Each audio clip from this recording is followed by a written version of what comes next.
पहले अटेम्प्ट में उन्होंने यूपीएससी का ये प्रतिष्ठित एग्जाम जो है वो क्लियर कर लिया है। सबसे पहले तो प्रदीप, आपको एबीपी न्यूज़ की पूरी टीम की तरफ से बहुत बहुत शुभकामनाएं। बहुत बहुत धन्यवाद आपका। जी, तो जैसे कि हमने बताया, जैसे कि हमने शुरुआत करी बेहद फिल्मी अंदाज में की, कुछ अपने आप को रिलेट कर पाते हैं इससे? बहुत कुछ, मेरा पूरा जीवन संघर्ष भरा है और मेरे जीवन से ज़्यादा मेरे माता पिता का जीवन पूरा संघर्ष से भरा है। भैया ने, माता ने, पिता ने, मेरे दादाजी ने, पुरखों से ये संघर्ष चलता आ रहा है। मेरी बस ये कोशिश थी छोटी सी कि वो संघर्ष खत्म हो, मेरे माता पिता को एक ऐसी सफलता मिले जिससे उनका माथा और ऊंचा हो जाए समाज में, और मैं एक छोटी सी मेरी ये सफलता है जो उन्हें काफ़ी कुछ दे पाएगी, तो इसलिए ये खुशी और बढ़ जाती है। कौन कौन है आपके परिवार में प्रदीप? परिवार में, घर अगर बोलूँ तो घर में हम 4 लोग हैं, माता पिता और भैया और मैं।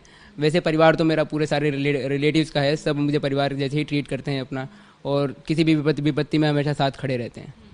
आप अभी फिलहाल दिल्ली में रह रहे हैं, कब से दिल्ली में रहकर तैयारी कर रहे हैं? और मम्मी पापा, आपके भाई, वो सब कहाँ रहते हैं? मम्मी पापा और भैया इंदौर में रहते हैं, और मैं जून 2017 में आया, जब मैंने यहाँ वाजीराम कोचिंग ज्वाइन की, और तब से मैं यहीं हूँ हमेशा से।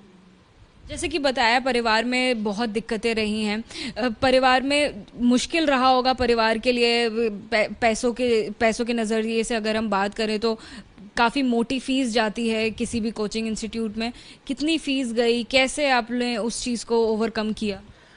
संघर्ष तो बहुत था, पैसों का संघर्ष भी था, लेकिन उससे ज़्यादा मेरे पिता और मेरे माता का जज्बा था जिसने मुझे आज यहाँ तक पहुँचाया है।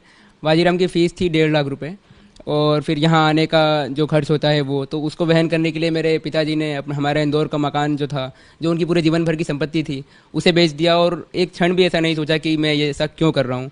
तो उनके जीवन का जो ये त्याग था, इसी त्याग को मैं चाहता था कि उसका कुछ फल निकले और कुछ पॉजिटिव आउटकम हो।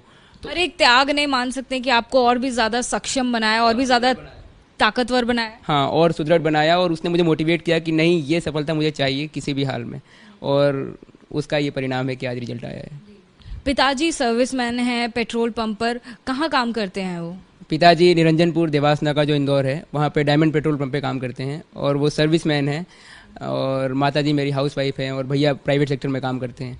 पर तीनों लोगों ने मुझे पूरी मुसीबत में एक प्रोटेक्शन वॉल की तरह खड़े रहे। वो लोग, कुछ भी होता था तो मुझे किसी भी चीज़ की कुछ खबर नहीं होती थी।